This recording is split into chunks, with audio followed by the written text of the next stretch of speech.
In this unit we're going to cover web infrastructures, so especially with an overview on web-based architectures, especially related to authentication and access control.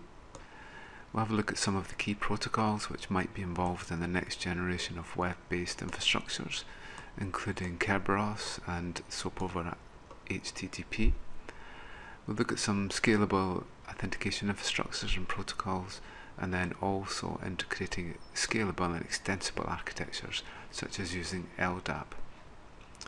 Okay, so let's have a look at some of the key principles that the next generation of the web is likely to look at.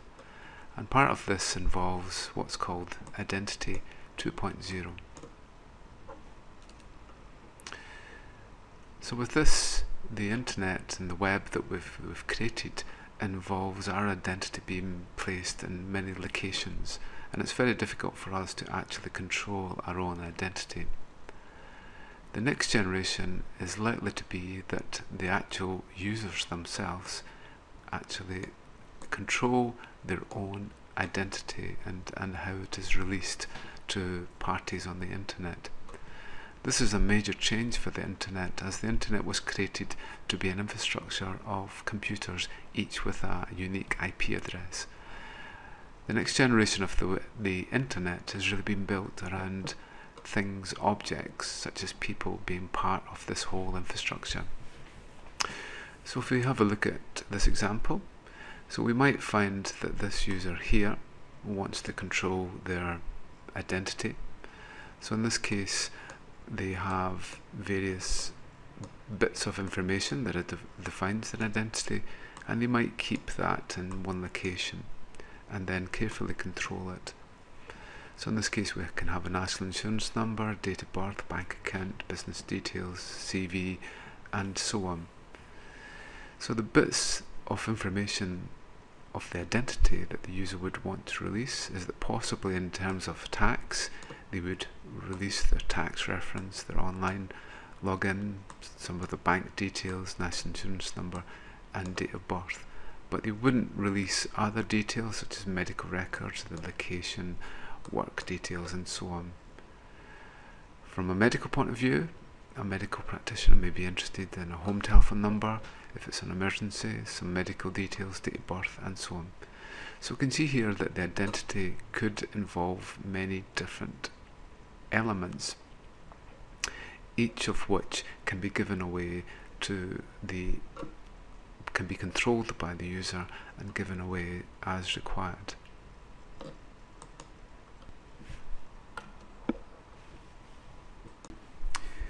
So then once we've been authenticated onto a system, then there needs to be a mechanism for access control. So this will be covered in more detail in a following lecture, but we'll look at some of the basic principles involved in access control.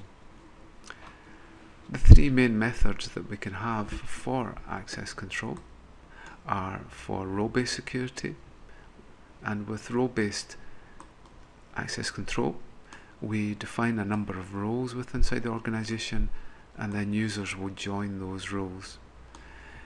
The access and the rights that are granted are then based on the role that they actually have. So this tends to simplify the overall security policy, and we obviously want to minimize the number of roles that we have so that we can simplify the whole of the infrastructure. Then, if we are connecting between domains, we might expose certain roles to another domain, and then if we've identified ourselves externally to a third party through an identity provider that we are part of that role, then we might be trusted into another domain. This gives us inter-domain rights. Other types of access control that we have are based around the operating system. So in this case, the rights that we get are granted purely by the operating system and not necessarily by our roles. So it's typical with inside Windows and Linux, where the operating system grants us rights onto the system. This is known as mandatory access control. Other systems define what's called discretionary access control, and in this way the user or the owner of the entity actually grants rights to other entities. So this might be in the form of medical data, where a patient might grant access to a GP or a consultant to be able to access their rights. If they want, they can then revoke those rights to the data. This is known as discretionary access control. Okay, so we've covered web, an introduction to web infrastructures, especially trying to highlight some of the new protocols that are involved and how we can scale our existing architectures.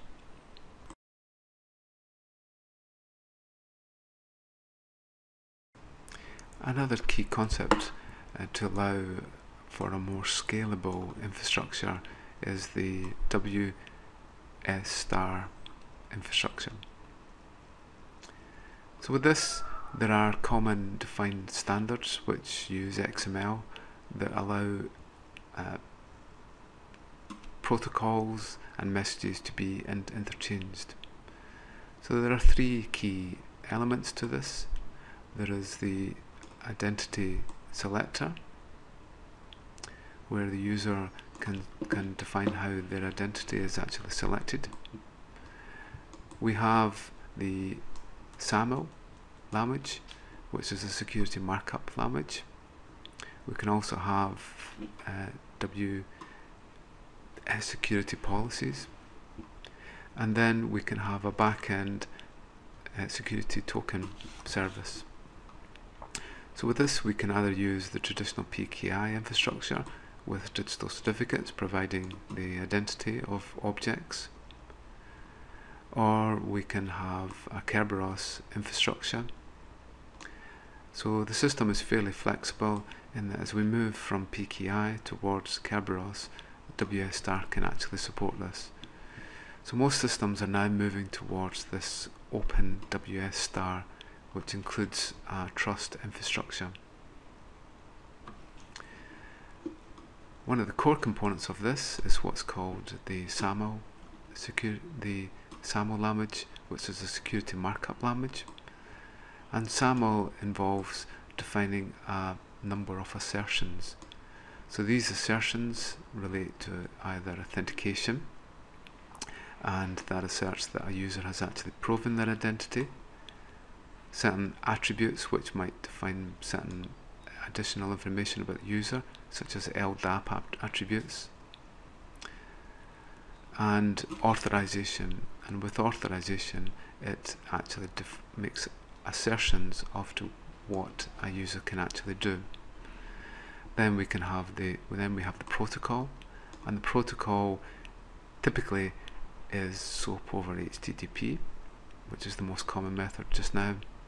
And then we have the basic binding. So the bindings normally happen through SOAP messages. It is also possible to use TCP, but more often we use SOAP over HTTP.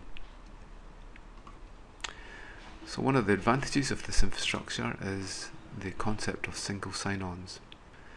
So with single sign-ons, then we can actually redirect users to an identity provider, so that the authentication of the identity doesn't actually have to happen inside the service provider. So in this case, the user logs onto a service. The service provider generates a SAML request.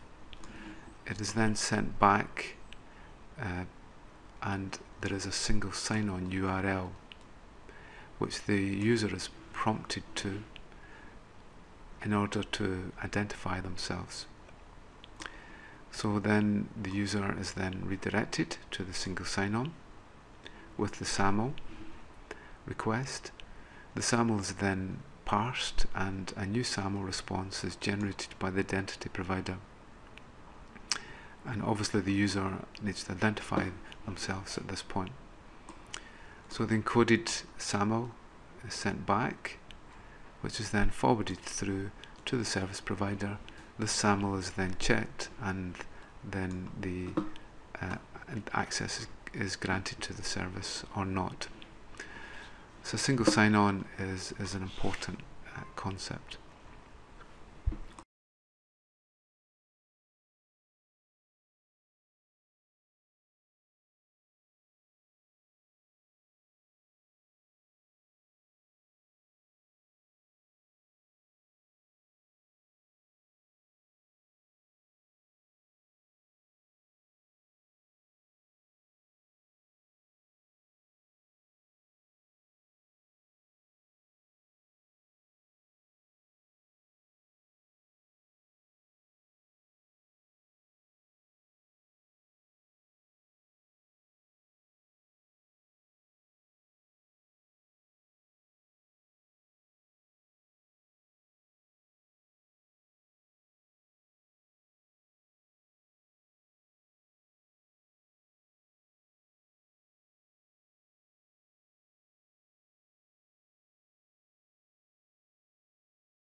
The authentication infrastructures that we've created are typically focused on a certain organisation, and more users are actually mobile and might be connecting from outside a network.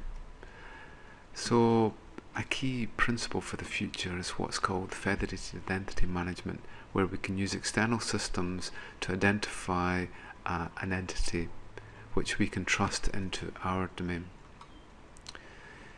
So what this tries to do is it tries to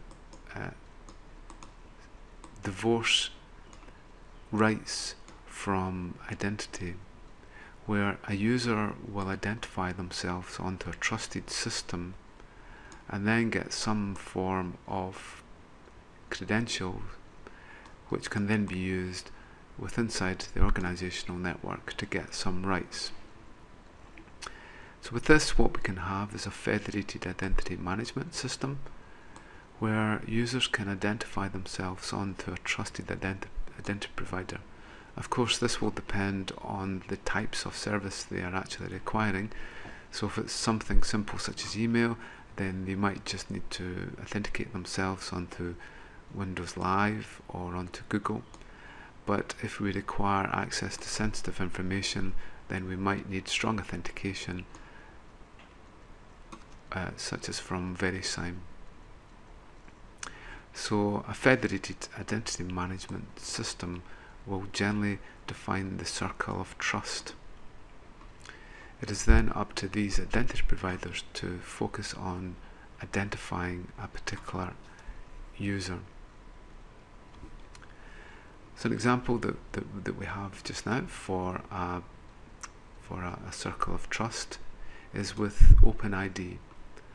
And with OpenID, what we get is that there is an OpenID account, and then that then leads to an OpenID login name, which has been generated from one of the OpenID providers. So in AOL, we get our OpenID name, Orange, Yahoo, and so on. And now Google is part of this infrastructure too, so that if you have a Google login, then it can provide an OpenID login name.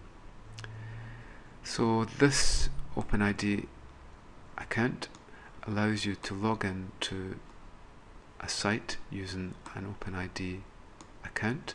We can see here there's a range of accounts which are supported by OpenID, so that you never actually have to give a username or password to the site that is logging onto, but what happens is that you are then forwarded into the domain, and then you must provide your authentication credentials to that provider, and once you have done that, then it goes back to the site and it can be logged in.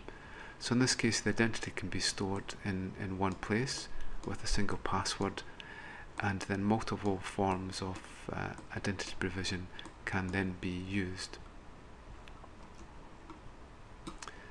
A more advanced and more scalable infrastructure is to use the Kerberos Protocol. So with this, what happens is that we have what's called an identity provider, or IP, and an RP, or relying party. So the identity provider is separate from the relying party normally. So in this case, when the user goes to check in at an airport, they might provide their passport. The passport is then checked, and a ticket is then issued.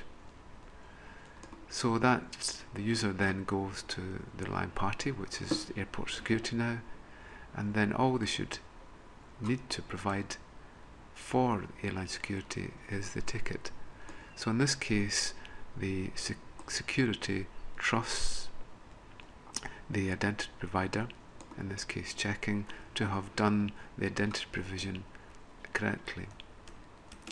So we can scale this up, so we can have multiple places that the user could go to check in, and we could even allow them to check in from different companies or even different airports that we trust, and then as long as they can provide the token, then the token will allow them to pass through airline security. So in this case we define a trust. Then we get into other problems such as a response, the way that Kerberos attack and password aperture if we use a web server. Shared secret attack. But one of the biggest problems, or the major problems with Radius contacts, is that it is based on a shared line party secret key to find what service it wants the authenticator and the line party then server provides. So this can be distributed around requires and who network infrastructure, so that if one of the devices is fairly weak, the client can decide whether it can provide those. Once that is known, then a malicious intruder can actually pretend with the right identity provider. So the user is then faced with the authenticator provision of selecting identity provider. After this, they will go to their identity provider and provide their credentials, which proves that they are that person. After this, the identity provider generates a token, and the token is encrypted and has a key, and also has a timeout on it. This is then passed to the relying party. The relying party then checks it and defines whether the user is allowed to use the service. The great advantage here is there doesn't have to be any communication, direct communication between the identity provider and the relying party.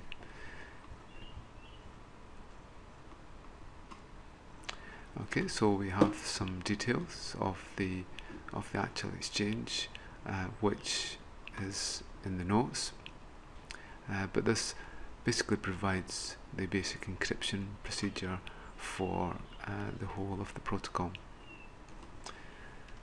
A key factor in this is that although we're actually seeing the identity provider as one entity, there is actually two elements to it. There's an authentication server and a ticket granting server, brute forcing, but most of the user credentials, Kerberos key distribution centers, so this normally involves both a malicious person.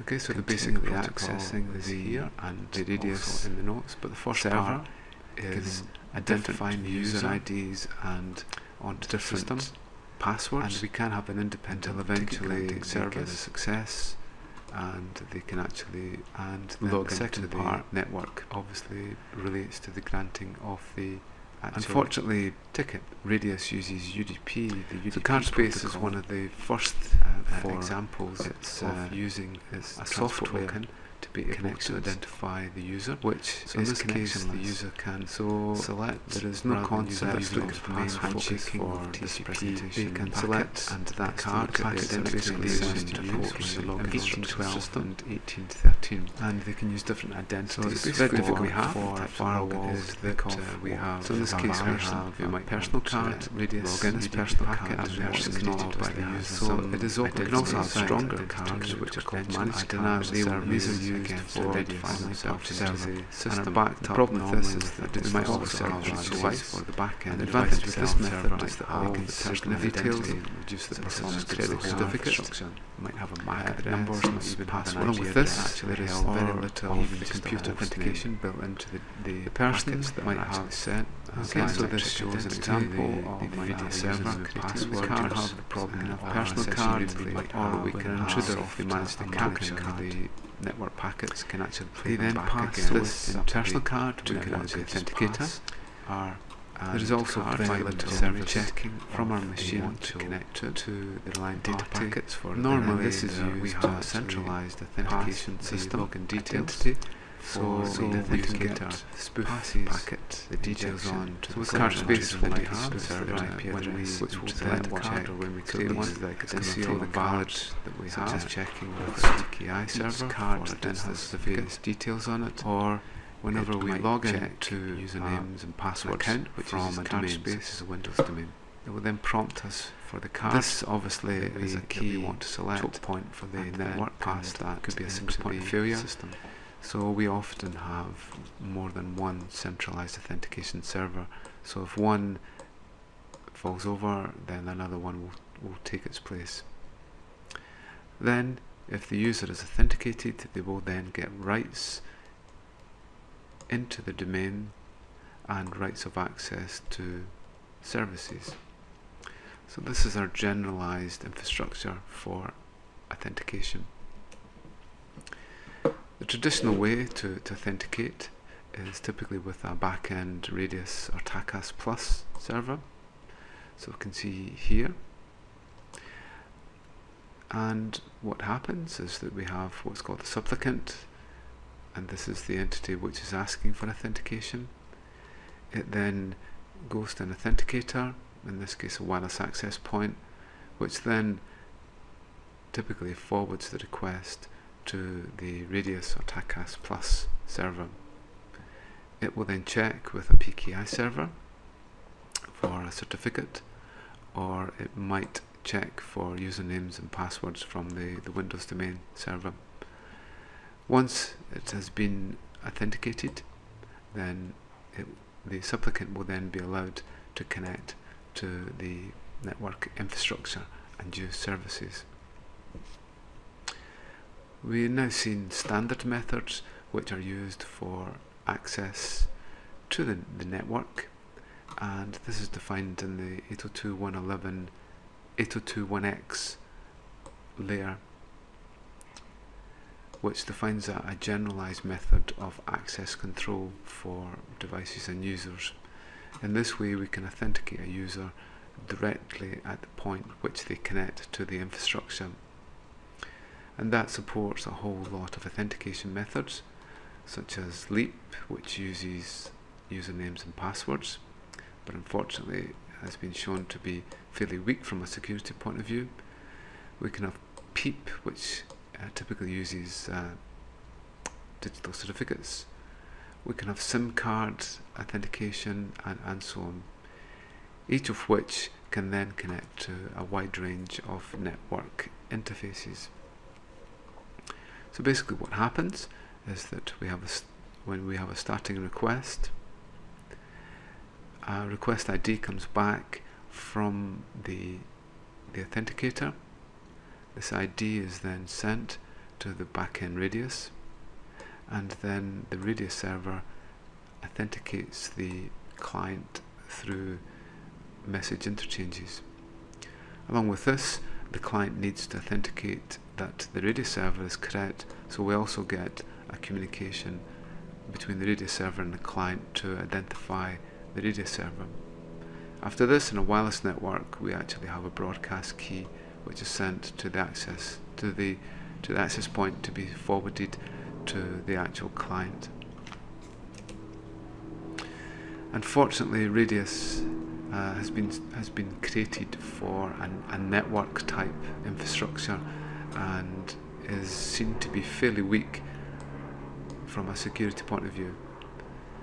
So some of the threats that are involved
Another problem that we can have with inside current systems is to be able to translate objects into a global hierarchical infrastructure. And one application layer protocol which tries to overcome this problem is Ldap. Ldap is based on the X500 directory format and uses a hierarchical infrastructure of entities. So this normally starts at the top level, and we can see here that the top level is UK, and then within inside UK we might have branches off. So this allows X500 to be extremely scalable into a global infrastructure. So in this case the top level is UK, then we have Co. We could obviously have other different domain names here, and then we can have Napier. So this is typically defined as the organization, the domain name here, and it fits into the internet structure. So you can see here that our domain name is defined as our domain controller is Napier, AC and UK. Then below that we can have an organizational unit, so in this case it's comp, and we define this in Ldap as OU, and then we can have a common name at the very end, so this itself is a user. So to access, say, Fred's folder, we might have an Ldap defining entity as Fred's folder as part of people in fake.com. We might have Fred's unique identifier for his login as UID as part of the people organizational unit, and then we might actually have the name of Fred himself. We can also use a URI to be able to reference objects from outside. I can see an example here of using the Ldap URI. This shows an example of how this structure is created. So we normally start off with a root object, so in this case we might have a root organization. That then defines a number of container objects, which will then contain the actual objects themselves. So this shows an example of the root, and then we have the organization below the root. Then that splits into a number of organizational units, and then we can have users and devices, file systems and so on. The symbols that are typically used for Ldap include organization, and this tends to be one of the top level entities in Ldap. We can also have our organizational unit, as we have here. We can have a person, a location, country, and also aliases. So in this way we can build up a global hierarchy of things inside an organization which map onto other trees. So this shows an example of our entities. So in this case we create our main organizational units. So in this case we've created one for people and then another one for groups. And next we'll map on our user ID, another concept which is going to become key organizational units of the internet.